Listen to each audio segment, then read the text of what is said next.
On your Thursday episode of Locked On Raptors, we play a lot of stupid little games on this podcast, and sometimes they're convoluted, but not today, baby. It's very simple. We're playing Who's Better?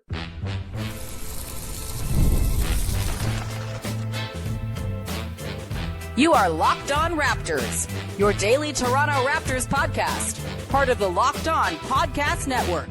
Your team every day.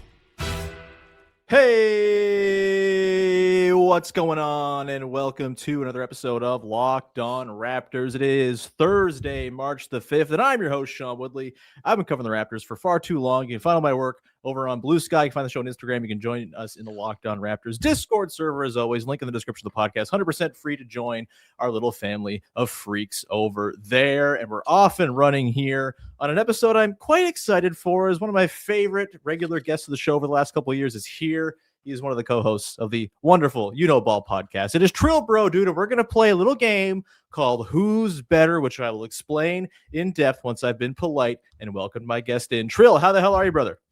Doing well. Thank you for having me. I'm excited to be back and not talk about the Sixers. Yeah, I'm just happy to give you a platform where you don't have to think about Jared McCain once. Thank you so much. I really do need that relief because I know that my Twitter feed is just designed to make me furious, as it normally does. And my For You page, every time after Jared McCain has a good game, is just a reminder. We texted the day that the trade happened, and I'm still incredibly confused and sad and all of the emotions all over the place.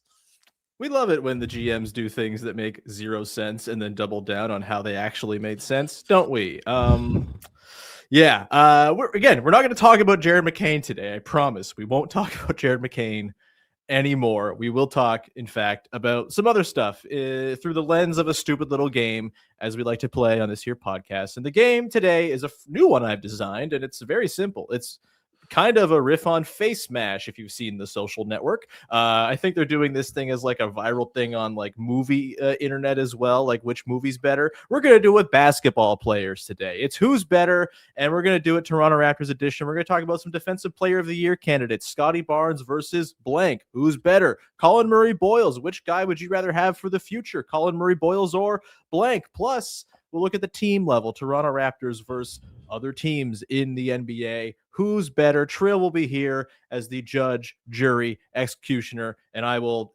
intervene and disagree sometimes, maybe too. But Trill, let's start with Defensive Player of the Year candidate Scottie Barnes, who you gave a pretty impassioned plea for as a sort of the backup if Victor Wembanyama misses enough games to win Defensive Player of the Year. That was a couple weeks ago on your show. Curious where you stand now as we dive into this. So we're going to play Who's Better, Scottie versus DPOY Candidate X edition. Let's start here. Scottie Barnes or Chet Holmgren? Who is the better DPOY candidate to you, Trill? So analytics would probably tell you that Chet is the better defender just because of rim protection, Sure. And because it is so rare to have a guy that can play the 4 and the 5 and is, not someone that's going to be switching a ton, but is a capable in-space defender, incredibly long. The reason why my argument for Scottie over Chet, if Wemby didn't get it, was that basically the Oklahoma City Thunder are just built to maul everyone on defense. And obviously he is a big part of that. I'm sure if you look at the numbers when he's on the court versus when he's off the court, I'm sure he makes their defense much better. I'm not arguing against that. What I am arguing, though, is that this team probably has the best defensive infrastructure of any team.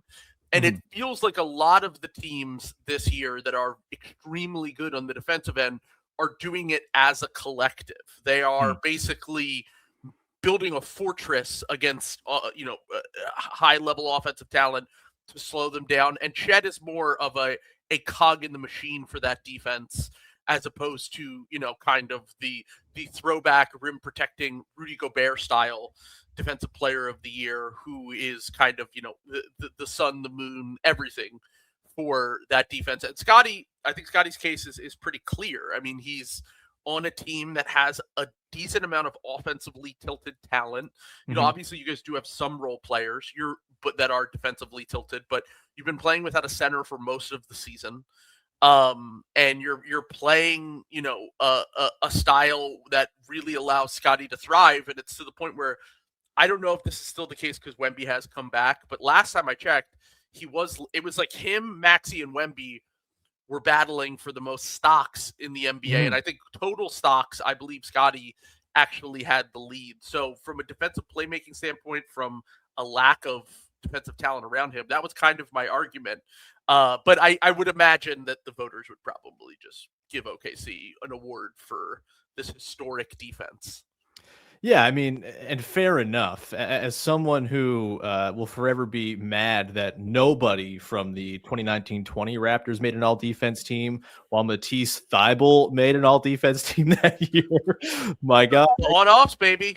I very much appreciate when these like collective defenses don't get recognized, because that seems just. If the Raptors weren't going to get the recognition that year when they were the defense that spawned 1,000 think pieces. But yeah, it's hard to argue against just like, oh, best defense, best guy on the best defense is probably just going to be how most of the voters approach this award.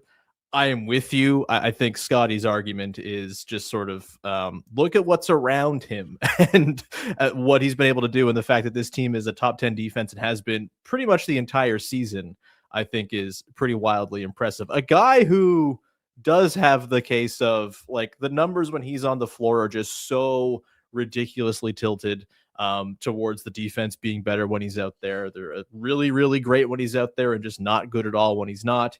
Is Rudy Gobert, who I think has a lot of defensive infrastructure around him in terms of like individual players and, Jalen McDaniels, all that, or Jaden McDaniels. Sorry, I have Jalen on the brain. He's bad. But we both know that. Yeah, but don't we ever, man? Scottie or Rudy Gobert as defensive player of the year candidate? Who you got? Who's better? I mean, that one is a little bit harder to make the same argument you just made with Chet. But yeah, if I am thinking from a voter's perspective, how many times has Rudy Gobert won this award? Like, I know we don't. Is it 4? Yeah. 3, 4? I think it's 3. It might be 4. And by the way, I do think if it's a regular season award, you award the it is best 4. Yeah. 4. There you go. Yeah. Best rim protector, all-time rebounder, guy who just kind of closes off the paint in a way that we really haven't seen until we got Wemby this year, basically. It feels like I understand why in the past he's gotten it, and I feel like I understand why but are you really going to make Rudy Gobert the 5-time defensive player of the year when I don't think anyone else has ever won it more than 3 times? I think he's the only one who's won it 4 times. Now, it's not to say that Rudy Gobert is not a deserving winner. It's just to say we get voter fatigue with basically every other award, especially MVP. Why don't we get it with defensive player of the year, even though, Rudy's having this really fantastic season? And generally speaking, guys like Jaden McDaniels, I think, are a little bit underrated defensively when it comes to metrics, because they're taking on the hardest, like every single night, he's basically taking on the hardest assignment on defense. Yeah. And Anthony Edwards, obviously, he comes and goes with his defensive effort. And there are games and stretches where he really just does not try on that end. But ultimately, at the end of the day, if you need to lock up late in the game, you're going to trust Anthony Edwards to stay on an island and contain his man and not let him drive and get into the paint. McDaniels is someone I think that's a little bit underrated just because they're putting him on the best player in the other team every single night, and it's going to have mixed results. There's so much offensive talent in the NBA right now that there are going to be bad matchups for him that might make him look bad, but ultimately he's one of the rare players that can kind of cover that 1 through 3 or 4 range for perimeter creators. And there are matchups he's better at, there are matchups that he's worse at, and I think the difference between what Rudy has now with the Wolves as opposed to his days with the Jazz when he was, and even if you want to say the early days with Karl Anthony Towns on the Wolves, is that he really, generally speaking, doesn't have any holes on the court. Yeah. Like in the past with the Jazz and the early Wolves, you had to cover for so many guys. And now it's really like 38-year-old Mike Conley, who they still were continuing to play until the trade deadline. And other than that, you could kind of look at that roster, and even though, once again, the defensive consistency and the effort might not be there on an every night basis, they don't have the same level of turnstiles that they had with guys on those Jazz and early Wolves teams. Yeah, and I think too, for me, in the Scottie Gobert thing, like, look, Gobert is a very credible case. The numbers are ridiculous. We know he's very good. To answer your question about why we don't get voter fatigue with Defensive Player of the Year, I think it's because when you're lazy, you don't get tired, and usually this is the laziest voting award that we get, I think. But to kind of, speak on Scottie's, like you talked about, like Jaden McDaniels guarding the best player on the other team a lot of nights. Scottie Barnes not only is like the mop-up guy who cleans up all the messes, but also he will guard Jalen Brunson for an entire game and do it pretty well until the last few minutes. Let's not talk about that. He will take those like big assignments on top of also being like this monster in help and at the rim.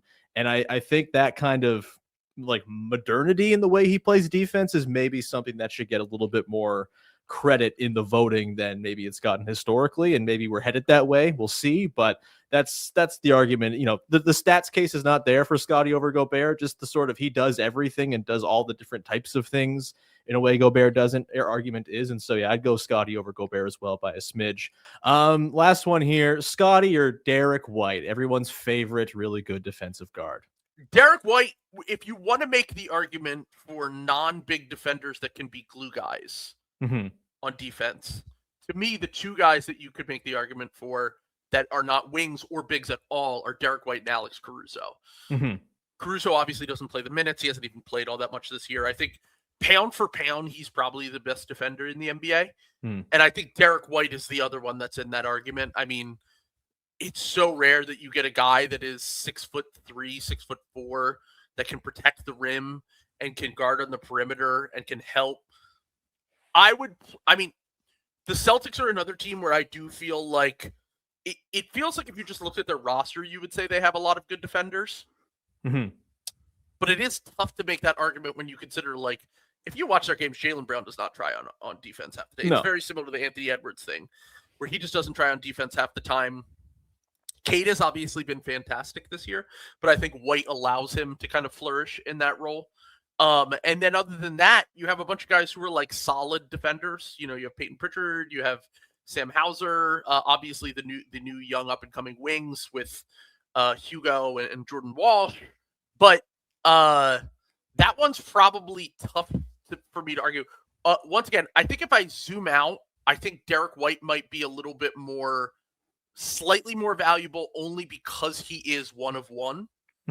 But for this year, I don't know. It's pretty close to me. That's kind of a 50-50 toss-up for me. That's not how we play the game, Trill. Come on. All right. I'll give, just because I don't know how the Celtics are good, I'll give the slight lean to Derrick White. Because it makes no sense to me that they're this good. And everything he does on the court for them, he's not even shooting well this year, and they're destroying teams in his minutes. He's shooting below 40% from the field, 33% from three. He's like a 52 true shooting, but he never turns the ball over. He creates turnovers. He protects the rim. And once again, when I talk about like uniqueness, he is a one-of-one player in that he is kind of the only guard I've ever seen hold together an elite defense for an entire regular season, maybe since like Gary Payton in the 90s. Like it's you got to go back that far. It doesn't, like the Marcus Smart stuff, like that team was filled with great defenders. Like that was always crazy. Like that team they were stacked with great defenders. This Derrick White thing is kind of unfathomable to me. Someone needs to stop the Celtics, man. It's crazy. I hate it so much. I'm so glad it seems like the Raptors will not play them in a playoff series because I want no part of that crap. We'll come back to the side here, Trill, and get into Collin Murray-Boyles against a bunch of other rookies who are varying degrees of good. Collin Murray-Boyles quite good as well, particularly on one end of the floor. We may one day down the line, Trill, have a Scottie or CMB who better as a DPOY candidate conversation, but that's not what we're going to talk about next. We're going to compare Collin Murray-Boyles to some rookies coming up in just 1 sec. Today's show is brought to you by 5 Hour Energy, and the 5 Hour Energy flavor draft is here. 18 different flavors on the board, including new options like confetti craze, fruity rainbow, or cotton candy. There's something for everyone. And for me, if I'm picking my board, if I'm, slotting in who's going to be number one on my draft list of 5-hour energy flavors, I got to go with classic berry. It's what I had when I was a college student who refused to write papers well ahead of time and always wrote them the night before and pulled all-nighters because I was a psycho and, told myself I wrote my best under pressure. That was a lie, obviously, but berry helped me get those papers in. And so I got to go with the old classic and my favorite from back in the day, although there's plenty of new flavors that have joined the lineup since then. You can go check them all out. Get that little extra boost during the afternoon or the morning, whatever, 0 sugar and all the caffeinated punch you need. Find your new favorite flavor of 5-Hour Energy over at 5hourenergy.com or Amazon right now. Go check it out. Today's show is also brought to you by our friends over at Game Time, the single best place to buy tickets for the sporting events you want to go to.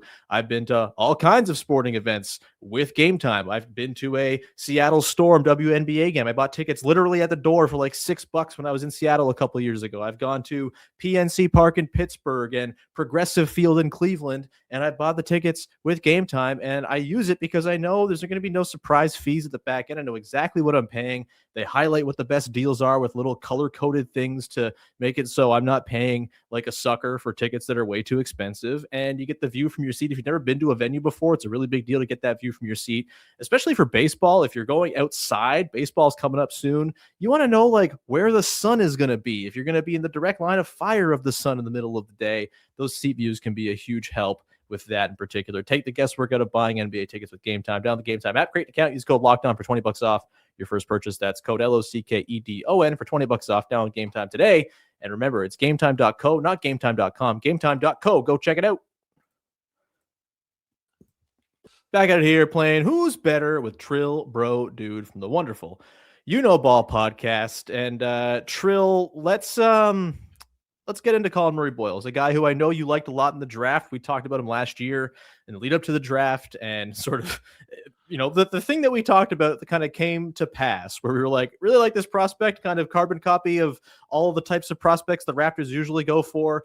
The fit's weird with the team, but they'll probably just take a guy like that anyway. And lo and behold, they took him, and it's worked pretty well considering the fit's a little bit clunky offensively, at least. The defense with him and Scottie Barnes on the floor has been incredible, and I think a genuine thing you can look to build the team around for many years to come with those two. Whatever position they're going to play, who cares? It's the future. Collin Murray-Boyles, very cool player, and I've quite enjoyed the experience this season. Trill, it's time to play Who Better, him versus other rookies long-term. Who are you taking over the next 5-10 years? Let's start here. Collin Murray-Boyles or Ace Bailey, a.k.a. Disgrace Bailey, as he is known on You Know Ball. This is an interesting one. Mm-hmm. Before the draft, I was higher on Collin Murray-Boyles. I think Ace has been pretty good for a rookie. I mean, I think that he got drafted to kind of the perfect scenario for him.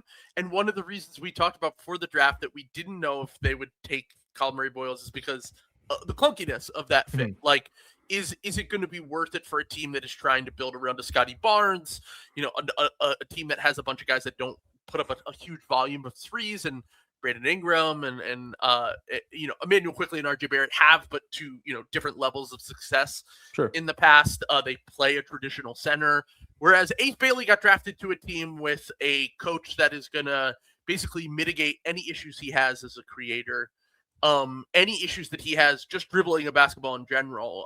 Hardy has been able to. They're really asking him to raise his rent right now, I feel like, by getting Jaren Jackson Jr., Lowry Markkanen, and Ace Bailey as their forward/wing core moving forward. I think I would take Collin Murray-Boyles still, just because I do think that the defensive upside with him is truly special in a way that with Ace, I feel my thing with Ace is I still think that he might have limited star upside.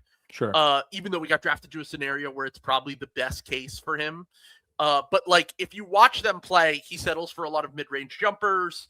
He's more of a spot-up guy. They run him off screens. He's more of a pin-down guy, and he showed some defensive ability this year. But I still now most rookie wings just suck. That's kind of generally the rule of thumb with rookie wings. Don't really judge them until they're a little bit more filled out, And Ace definitely still has a decent amount of potential, but I think Murray-Boyles is pretty much better at creating extra possessions. He's better at playmaking. He is better at basically everything except for shooting. And I would bank on him becoming, at least from what we've seen so far, like a passable shooter for his position.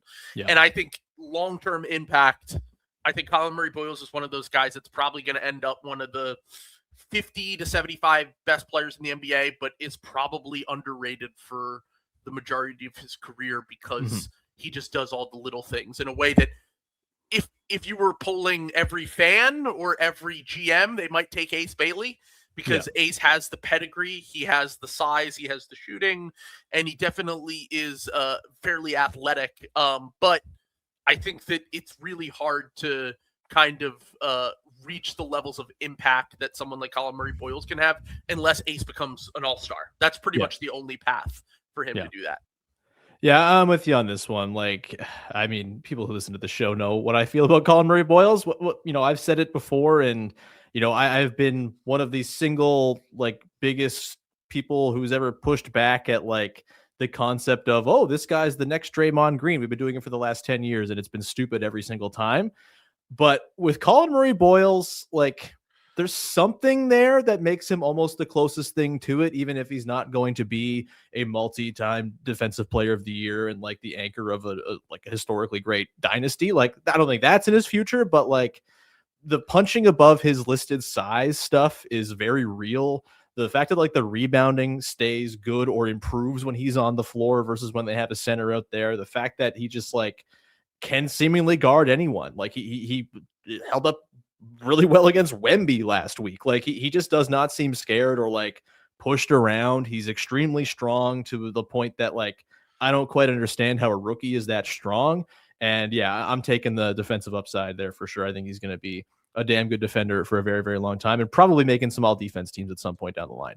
Collin Murray-Boyles or Derik Queen? Who's better? That's interesting. Queen is one of those guys where like he's exactly what I thought he would be. They kind of both are, I feel like, where when I looked at them as prospects, I saw their strengths and I saw their flaws. The flashes Queen had early were very encouraging in a way that kind of shows you that he clearly has some real long-term upside. But the flaws are just like, to me, if you're going to be a 4 or a 5, I would rather have your flaw be scoring and shooting than be defense, rebounding, like all of the things that you're going to want to build around a good team. And that's what, like, I actually do think that Queen's ceiling long-term, I might have underrated a little bit if he can become, and like, by the way, just to put in perspective, he's not a good shooter right now. Like he's not 26% or something. Yeah. Not taking and making threes. The touch that he's shown from the elbow in and at the free throw line in college and just as a driver and scorer tells me that there is some room for upside there. But Queen is probably going to be a negative player for his rookie contract. Like if you zoom out and you look at kind of his impact on winning, I think that you're banking on his second contract. Whereas I think the reason why the two guys I really liked in this draft for the Sixers were other than I love Khan and Trey Johnson. Like I love them just like as shooters that you could put on to kind of any team and potentially make the offense a machine. But for someone that would fit both timelines for the Sixers, so like help you win now on your rookie contract and help you win on your second contract, my two guys were VJ Edgecombe and Collin Murray-Boyles. Right. And I think Collin Murray-Boyles, to me, yeah, I would take CMB, but it's I would say it's close. If I think Queen can become a knockdown 3-point shooter, which maybe in time he can, then it opens up everything for his offensive game and you build around his weaknesses and you just say this guy's too talented at shooting, scoring, passing, creation to kind of bet against him. But for now, the defense, rebounding, and shooting is like got like a really long way to go for me to feel good about him. Yeah, I'm with you on this one too. I'll take Collin Murray-Boyles over Derik Queen. Collin Murray-Boyles or Cedric Coward? Coward is one of the two guys I wanted the Raptors to take when they took Murray-Boyles at 9. The other guy was Kaman Malawach. We're not going to talk about that. Collin Murray-Boyles, Cedric Coward. Who's better? See, all right, this might be the first one where I break. Mm-hmm. And it's mainly due to the fact that I talked about how wings always suck when they're young, right? Yeah. Coward was 21, 22 as a rookie. So he's not super young. He's Mhm. not, Ace Bailey, but he is someone that really was playing at like a lower level and made a massive leap as a rookie. And while he kind of trailed off towards the end of the year and some of his ancillary stats are a little bit underwhelming, there's like a sliver of a chance that he's just like a two-way star wing in a way that I think Murray-Boyles probably requires a really specific context to be like one of the best players on a good team. And he might get to the point where it's just worth building around that because he has such a unique skill set. Mm-hmm. It feels like with me with Cedric Coward, where I feel like I could plug him on to 20 teams in the NBA and he would make them better. Totally. And the scarcity, like the thing is, I've been big on like, and the Ricochet draft was the perfect example where I was like, we're just way overrating how good wings are. Like, There's only a handful of good wings in the NBA. I don't see this guy as anything special. I think his best case scenario, I was making the argument at the time, was like Harrison Barnes type. And I was just like, I don't really get it. Cedric Coward has moments, stretches, games where you see the shooting, you see the defense, and you go, okay, he might be the guy that, like, he might be a stronger Mikal Bridges. That was my, ceiling for him. And that is a top 30 player in the NBA, and the scarcity of good wings actually makes them more important when you do hit on them.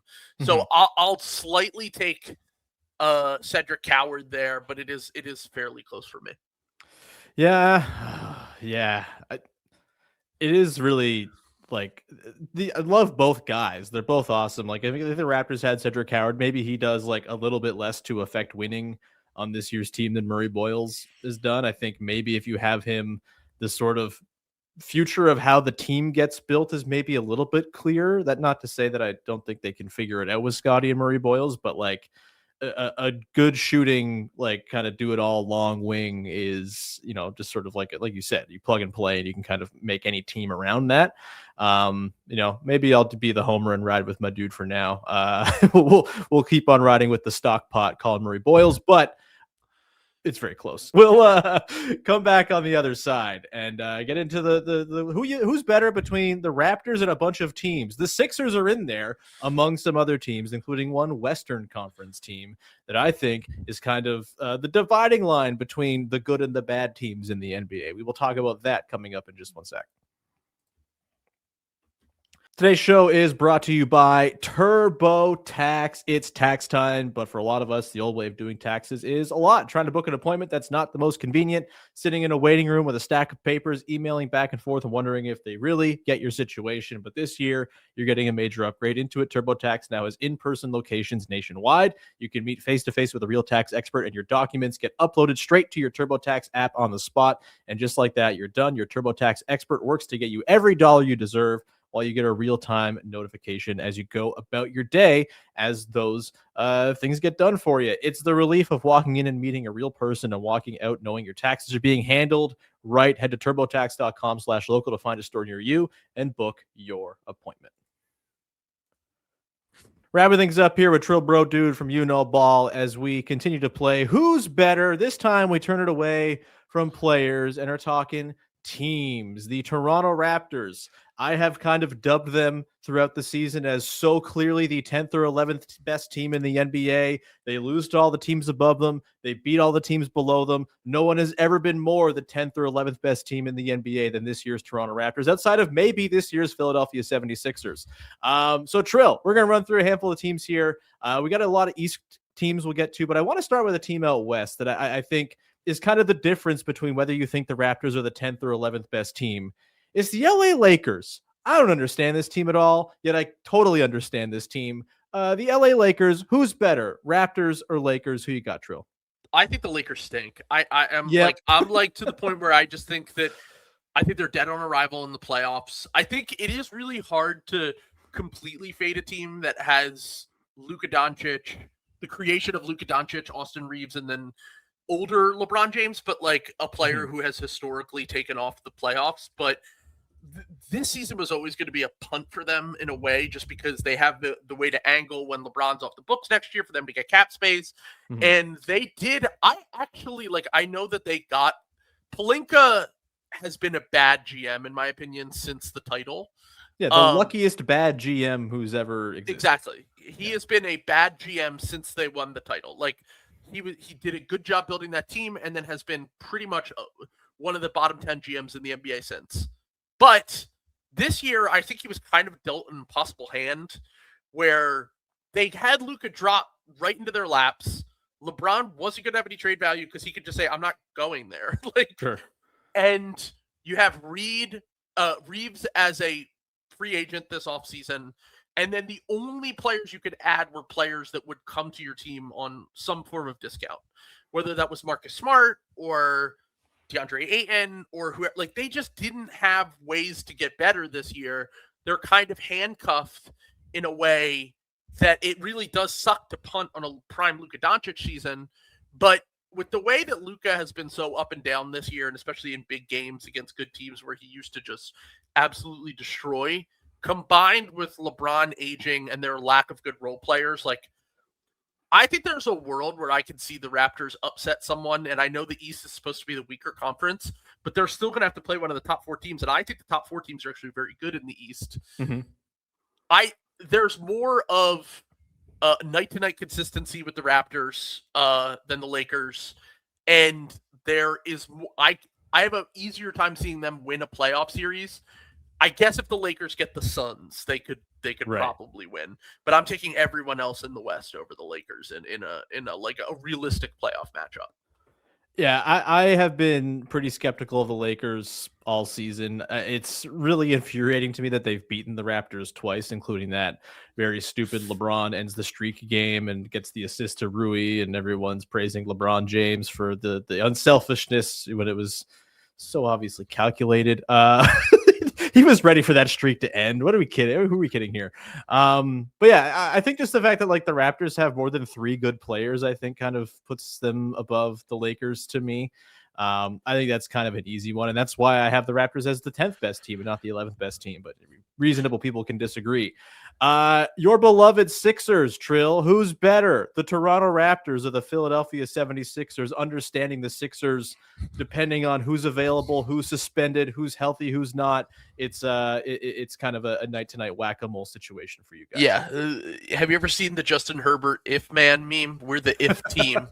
If this player is available, if that player is available. Once again, I do feel similarly about the Lakers and the Sixers in that the floor is just so low with the Sixers, where when you have, we have regular nights where we're missing 3 starters, and we've now lost 3 games at home by 40 points. Yeah. I feel like we can beat anyone and we can lose to anyone, very similar to your Raptors.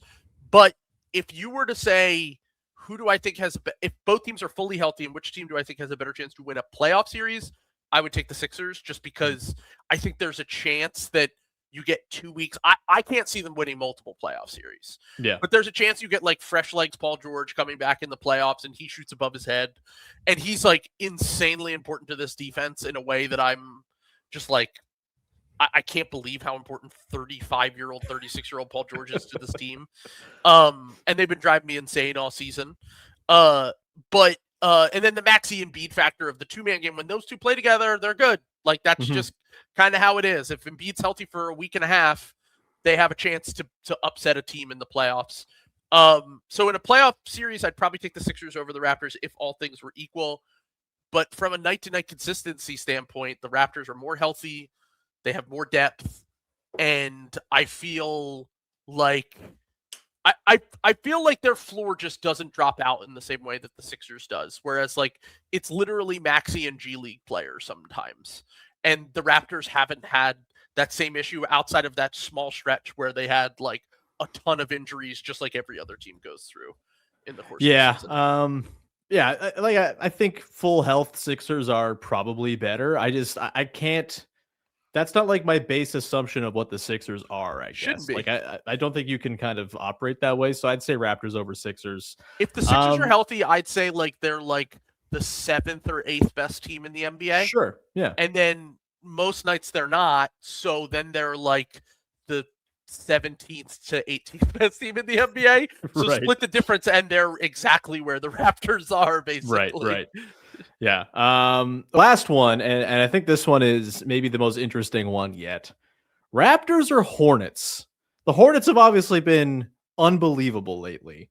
I'm still like in let me see it in the playoffs mode a little bit, and like I think I'm always going to feel queasy about a LaMelo Ball led team sustaining seriousness. Colin Knipple's a monster though, and Brandon Miller's been very, very good, and Moussa Diabate rocks, and there's another guy there who sucks and is fine and whatever. We're not going to talk about him. Luke Cornett, maybe talk about him instead of being weird about Magic City. But Raptors or Hornets, who's better, Trill? You're going to hate me for this. That's fine. Whatever. It's fine. The Hornets, I just said that the Sixers have this floor where, man, how do they lose it for the Hornets ceiling on a night-to-night basis? Early in the season, I thought maybe the Sixers were becoming feeling the vacuum for the Pacers this year. Of just like we were like shooting way above our heads, and we had all this creation and youth and athleticism, and we were running everywhere. And Maxey and VJ and Grimes is playing great, and da. The Hornets have kind of taken the baton with that, and I liked Khan a lot in the draft. Like I would have been very happy if we took him in the draft. I had him 3 or 4 on my board the whole cycle. I thought people were overthinking I was like, this guy's just a good basketball player. He has size, touch, feel. Those guys don't fail in the NBA. I did not see him becoming the second greatest three-point shooter of all time instantly. He has basically been, other than Steph Curry, having the greatest shooting season that we've ever seen as a rookie. And honestly, I do think that LaMelo deserves a little bit more credit, just because he gives them that like infrastructure that if it's just Khan out there, it's kind of similar to what Cooper Flagg's doing this year, where he's putting up the stats and it looks great. But when you dig a little bit deeper, it's like he's not carrying them to wins. Like I think they're just like a middling or below average team, if that's the case. But the combination of those three combined with the rebounding from Moussa, and they like I love the Kobe White trade for them, because I was just like, they're punting on defense anyway. Just add in another guy who can like basically make your offense kind of unstoppable, and he's way better than Colin Sexton in the same kind of role. I still think that for them to win like a playoff series or multiple playoff series, we're probably a year away from that. We're probably like they add someone this offseason that fits that 4 spot a little bit better. That's like a defensive 4. But for now, like I'll take the hot hand. Like it might be a hot take. I think that they have a puncher's chance to beat the Detroit Pistons in the first round if that's the 1-8. I'm a devout Pistons skeptic as well. They have proven me wrong all season long. I thought they were due for like a serious regression this year, and I would love nothing more than for it to come home to roost in the playoffs in a dramatic 1-8 failing. That'd be great. And that's something I could have never seen coming from before the season. That's my biggest surprise of the season for sure. I think it's most people's, honestly. Like I just thought they were just like forever doomed to be a destitute franchise. Suns and Hornets are the 2 teams that I'm like, how is this happening again? And they just seem to keep winning. So, and I'm with you. I think the Hornets are better than the Raptors right now. Like I think, again, there's like this sort of I can't get through the mental wall of LaMelo the guy and LaMelo the basketball player, and like bridging that gap. It's really tough, but LaMelo the basketball player has been really good. Well, Trill, I kept you for way longer than I thought I was going to. Plug away. Tell people where they can find all your stuff. Ball on YouTube. Playback's gone, RIP, so we don't do those anymore. But if you like our stuff, check it out. Spotify, YouTube, Apple, all that. And then if you enjoy it, sign up for the Patreon. We also have the YouTube member thing that you can join, and then all the bonus episodes on there. And then in addition to that, we also just launched a Twitch, and I will be streaming on there more because I have a lot more free time. So hop on there and do some 2K rebuilds with me.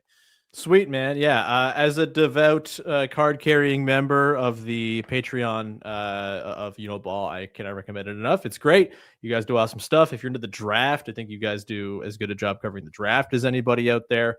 You guys are wonderful, and I appreciate you punching down and hanging out with me for a little while, Trill.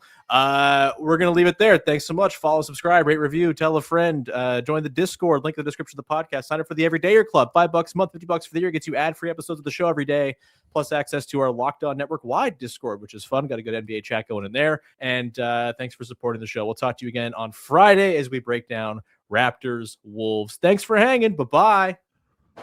Oh, my God.